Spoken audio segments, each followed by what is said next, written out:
Hello friends, आज हम आपको माइटोकॉन्ड्रिया के बारे में बताएंगे। Mitochondria is also important cell organelles. तो माइटोकॉन्ड्रिया में सबसे पहले बात करेंगे कि माइटोकॉन्ड्रिया को सबसे पहले किसने ऑब्जर्व किया। तो mitochondria was observed by striated muscles called सार्कोसोम्स।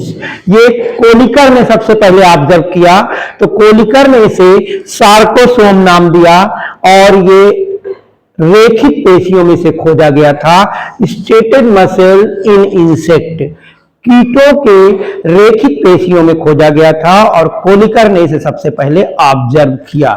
इसके बाद दूसरे हैं एक साइंटिस्ट जिन्होंने रीनेम किया, फीला या बायोप्लास्ट नाम दिया, वो है अल्टमान और फ्लेमिंग। अल्टमान और फ्लेमिंग ने इसे बायोप्लास्ट नाम दिया सन 1894 में, 1894 में इसे फीला या बायोप्लास्ट नाम दिया और माइटोकॉन्ड्रिया का नाम दिया बेंडा ने 1897 1897 में।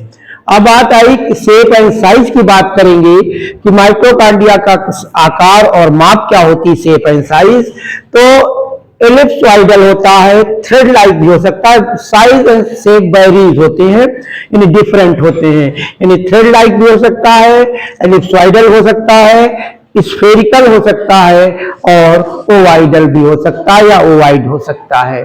ये लगभग 15,000 एंगस्ट्रॉन्ग लंबा और 5,000 एंगस्ट्रॉन्ग व्यास का होता है। नंबर की बात करेंगे तो माइटोकॉन्ड्रिया में संख्या भी वेरीज होती है, यानी 50 से लेकर 50,000 तक ये डिफरेंट टाइप ऑफ सेल्स में पाए जाते हैं। तो माइटोकॉन्ड्रिया 50 से 50,000 तक पाई जाती है डिफरेंट टाइप ऑफ सेल्स में। अब केमिकल कंपोजिशन की बात करें तो माइटोकॉन्ड्रिया में प्रोटीन 70% पाई जाती है, फास्फोलिपिड 25% पाई जाती है, आरएनए 0.50% और डीएनए भी कुछ अमाउंट में पाया जाता है। अब बात करें माइटोकॉन्ड्रिया को हम एनर्जी कन्वर्टिंग ऑर्गेनेल्स या ऊर्जा परिवर्तन करने वाला अंगक कहते हैं और इसका जो कॉमन नेम है पावर हाउस, इसका सामान्य नेम है पावर हाउस या इसे हम पावर प्लांट के नाम से भी जानते हैं, क्योंकि ये एनर्जी प्रोड्यूसिंग ऑर्गन है या एनर्जी कन्वर्टिंग ऑर्गन है। फिर फंक्शन क्या है, इसे पावर हाउस ऑफ सेल कहते हैं। क्यों कहते हैं, जो अभी हम बात कर रहे हैं, रिस्पिरेटरी सेंटर ऑफ सेल है, डाइजेशन ऑफ फूड पार्टिकल्स है, प्रोटीओलिटिक एंजाइम एक्टिविटीज में पाई जाती है, फैट मेटाबॉलिज्म होती है, हिस्टोजेनेसिस में होती है, germ cell formation and continuity of trait होती है। तो ये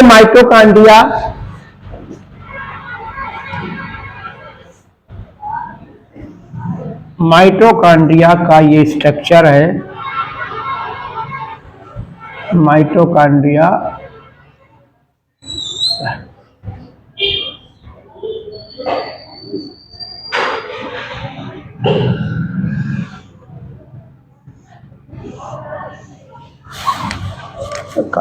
माइटोकॉन्ड्रिया का स्ट्रक्चर है।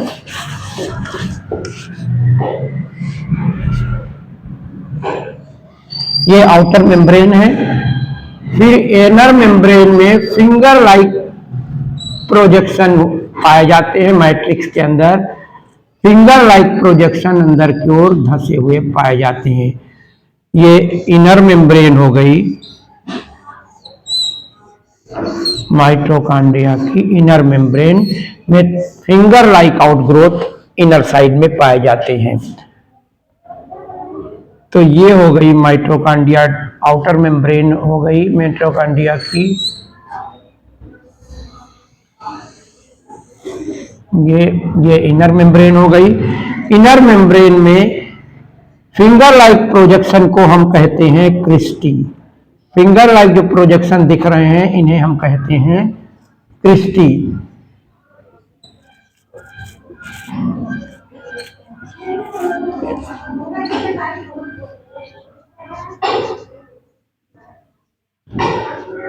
फिर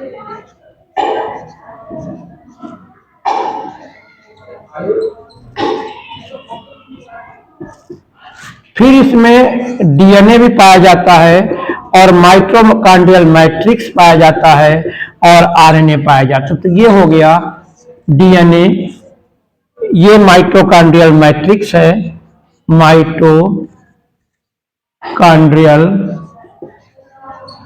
मैट्रिक्स हो गया। फिर ये फिंगर लाइक प्रोजेक्शन को हम कहते हैं क्रिस्टी। क्रिस्टी के ऊपर ये जो रचनाएं दिख रही हैं F1 पार्टिकल, ये कौन से पार्टिकल होते हैं? F1 पार्टिकल्स, ये सब F1 पार्टिकल्स हैं, या इन्हें ऑक्सीसोम कहते हैं। ये आउटर मेम्ब्रेन हो गई और इनर मेम्ब्रेन जो है फिंगर लाइक जो प्रोजेक्शन है ये हो गई इनर मेम्ब्रेन। ये माइटोकॉन्ड्रिया की संरचना है कि माइटोकॉन्ड्रिया में इनर मेम्ब्रेन जो होती है ये आउट ग्रोथ होती है, इनकी इनवर्ड डायरेक्शन में फिंगर लाइक प्रोजेक्शन निकले होते हैं जिन्हें हम क्रिस्टी कहते हैं। तो ये हो गया ये क्रिस्टी, एक क्रिस्टी का हम क्रिस्टा का फिगर बना रहे हैं।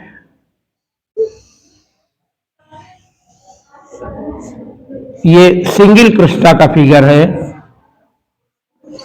ये आपका F1 पार्टिकल्स, एक क्रिस्टा का हमने फिगर बनाया, F1 पार्टिकल्स हो गए।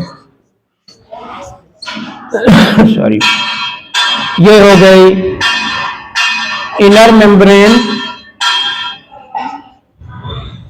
और ये हो गई आउटर मेम्ब्रेन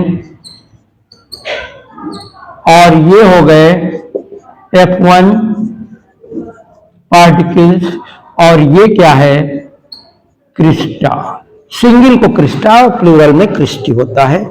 ये तो हो गया आपका एक क्रिस्टी का फिगर। अब F1 पार्टिकल की बात करेंगे तो F1 पार्टिकल में हम इस तरीके का एक F1 पार्टिकल यदि हम बना रहे हैं तो इस तरीके की संरचना बनेगी। ये F1 पार्टिकल में है, ये F1 पार्टिकल है। ये हो गया हेड, ये हो गया स्टॉक और ये हो गया बेस। ये है F1 पार्टिकल, ये F1 पार्टिकल है। तो ये F1 पार्टिकल। अब बात है कि F1 particle situated on the surface of cristae. F1 particle situated on the surface of cristae. Cristae की सतह पर F1 पार्टिकल पाए जाते हैं। अकॉर्डिंग टू रैकर, रैकर एक बॉटनिस्ट हैं जिन्होंने 1967 में बताया कि इसमें एक एंजाइम पाया जाता है जिसे एटीपी सिंथेटेज कहते हैं, यानी एटीपी सिंथेटेज एंजाइम पाया जाता है, रैकर ने कहा।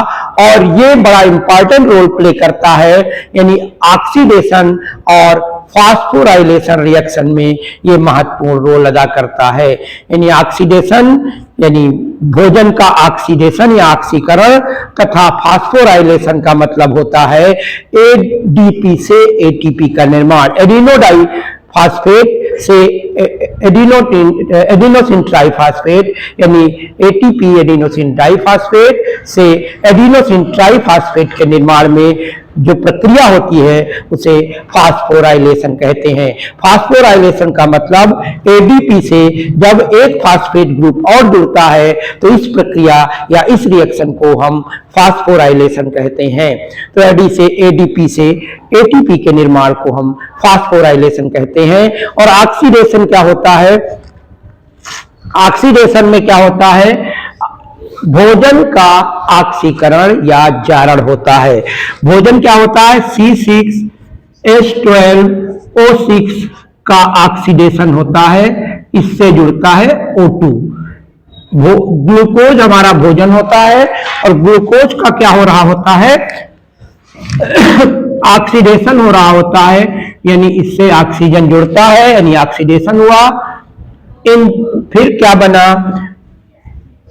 कार्बन डाइऑक्साइड निकली और जल निकला और प्लस 673 किलो कैलोरी एनर्जी निकली। 673 किलो कैलोरी एनर्जी निकली। तो ये क्या हुआ, ऑक्सीडेशन हो रहा है, ऑक्सीजन इसको ब्रेक कर रहा है, ग्लूकोज का ब्रेकडाउन हो रहा है, जारण हो रहा है, यानी कह सकते हो ऑक्सीडेशन हो रहा है। तो ग्लूकोज का ऑक्सीडेशन जब होता है तो बनता है कार्बन डाइऑक्साइड रिलीज होती है और साथ में वाटर मॉलिक्यूल बाहर निकल रहा है और 673 किलो कैलोरी एनर्जी निकल रही है। समीकरण को आप बैलेंस करिए, तो बैलेंस करने के लिए आप यहां पर 6 लगाएंगे, तो यहां पर 6 लगा देंगे और यहां पर हम 6 लगा देंगे, तो ये समीकरण बैलेंस हो गई। तो यहां पर 673 किलो कैलोरी जो आपकी एनर्जी निकली है, हीट के रूप में निकलती है, फिर ये क्या होती है, जाती है माइटोकॉन्ड्रिया में। कहां जाएगी, माइटोकॉन्ड्रिया में, और वहां पर ये बायोकेमिकल एनर्जी में परिवर्तित हो जाएगी, जैव रासायनिक ऊर्जा में परिवर्तित होती है। वही जैव रासायनिक ऊर्जा हमारे शरीर में काम में लाई जाती है। यानी इस रूप में जो हीट ये निकल रही 673 किलो कैलोरी है, उष्मा निकलती है, ये डायरेक्ट हमारे यूज में नहीं आती है, ये जाती है माइटोकॉन्ड्रिया में, और वहां पर ऑक्सीडेटिव फास्फोराइलेशन होता है और जाकर के एटीपी के रूप में परिवर्तित हो जाती है, एडीपी एटीपी में कन्वर्ट हो जाता है और वहां से हमको बायोकेमिकल एनर्जी मिलती है, जैव रासायनिक ऊर्जा, जिसे हम प्रयोग करते हैं। अक्सर देखते हो हर चीज ऊर्जा से चलती है, जैसे पंखे चल रहे हैं वो भी उसमें इलेक्ट्रिक ऊर्जा होती है, स्कूटर चलता है पेट्रोल जलता है तब ऊर्जा निकलती है, ट्रक चलती है डीजल जलता है तब ऊर्जा निकलती है। तो हर गाड़ी ऊर्जा से चलती है, तो हमारी जो गाड़ी है ये भी ऊर्जा से चलती है। और वो ऊर्जा ऊर्जा कहां से मिलती है, माइटोकॉन्ड्रिया, इसलिए माइटोकॉन्ड्रिया को ऊर्जा ग्रह या पावर हाउस कहा जाता है, या पावर प्लांट के नाम से जानते हैं। अब बात आई कि माइटोकॉन्ड्रिया में ऊर्जा जो है एटीपी के रूप में कन्वर्ट होती है, एडीपी एटीपी में कन्वर्ट हो जाता है, ऑक्सीडेटिव फास्फोराइलेशन प्रेजेंट होता है। और ये कहां हो रहा होता है, ये क्रिस्टी के ऊपर होता है, यानी रिस्पिरेटरी चेन यानी ईटीएस, इलेक्ट्रॉन ट्रांसपोर्ट सिस्टम, और ऑक्सीडेटिव फास्फोराइलेशन दोनों क्रिस्टी के ऊपर हो रहे हैं। और हमने जैसा कि अभी बताया है, ऑक्सीडेटिव फास्फोराइलेशन का मतलब होता है ATP ADP in the presence of phosphate group convert into the ATP, adenosine triphosphate, adenosine diphosphate, adenosine triphosphate में कन्वर्ट होता है। ये ऑक्सीडेटिव फास्फोराइलेशन की बात है। अब बात यहां पर आई कि एटीपी को हम मुद्रा दलाल या ऊर्जा दलाल या करेंसी ब्रोकर कहते हैं। करेंसी ब्रोकर या दलाल इसलिए कहते हैं कि ये अपने पास ऊर्जा को संचित रखता है और जितनी हमें आवश्यकता होती है उतनी ऊर्जा हमें देता है, इसलिए इसे करेंसी ब्रोकर या ऊर्जा दलाल या मुद्रा दलाल के नाम से जानते हैं। तो माइटोकॉन्ड्रियल मैट्रिक्स में, ये माइटोकॉन्ड्रियल मैट्रिक्स है, बूंदियों के रूप में जो दिखाया गया है, ये माइटोकॉन्ड्रियल मैट्रिक्स है all enzyme of Krebs cycle, DNA, ribosome and RNA. Mitochondrial matrix में सभी प्रकार के एंजाइम पाए जाते हैं। और आपको बता दें कि रिस्पिरेशन जो होता है यानी श्वसन जब होता है तो उसमें 2 स्टेप्स आती हैं।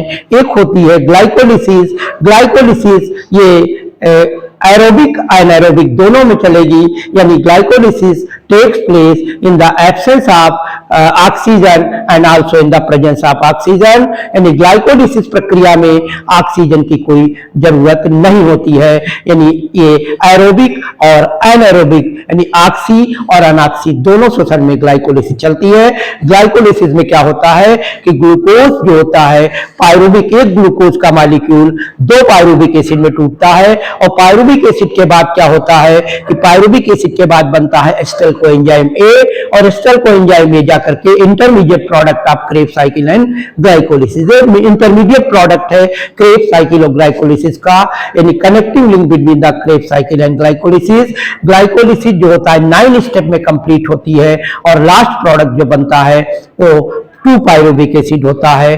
पायरुविक एसिड बनने के बाद ये प्रक्रिया बीच में एक और स्टेप आता है एस्टर कोएंजाइम में, और एस्टर कोएंजाइम के बाद क्रेब्स साइकिल शुरू होती है, और क्रेब्स साइकिल टोटल 38 एटीपी का निर्माण होता है रिस्पिरेशन में। वो हम बाद में रिस्पिरेशन में जब हम टॉपिक लेंगे श्वसन तब हम बताएंगे, लेकिन यहां पर ये आप जान लीजिए कि जो क्रेब्स साइकिल है वो माइटोकांड्रिया में चलती है और ग्लाइकोलिसिस से चलती है। ग्लाइकोलिसिस जो प्रक्रिया होती है ये साइटोप्लाज्म कोसा द्रव्य में, जबकि जो क्रेब्स साइकिल है वो माइटोकांड्रिया में चलती है। तो क्रेब्स साइकिल माइटोकांड्रिया, बाकी इसका डिटेल हम रिस्पिरेशन जब हम पढ़ाएंगे आपको टॉपिक तो वहां पर और हम बात करेंगे। तो ये सारी major part of the oxidative respiration takes place in the mitochondria. ये समझ लीजिए major part of the oxidative respiration takes place in the mitochondria. Mitochondria में ऑक्सीश्वसन का ज्यादातर भाग माइटोकांड्रिया में होता है और मुख्य पार्ट तो क्रेब्स साइकिल का हो गया वो माइटोकांड्रिया में होता है।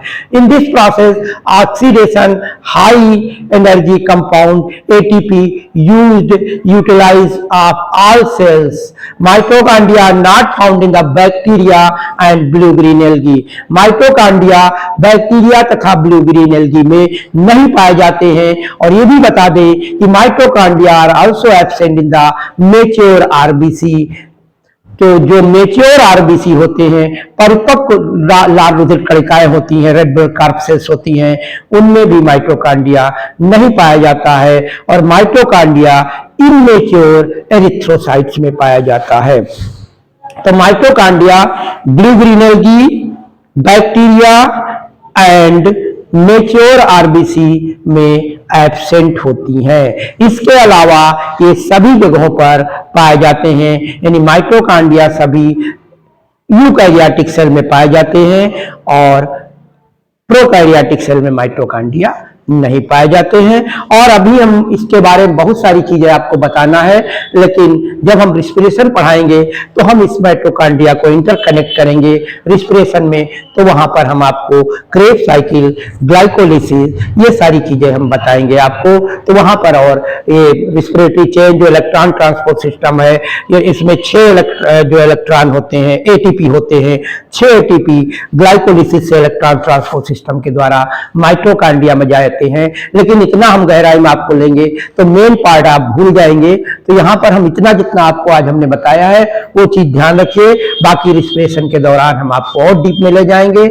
आज के लिए बस इतना। थैंक यू, धन्यवाद।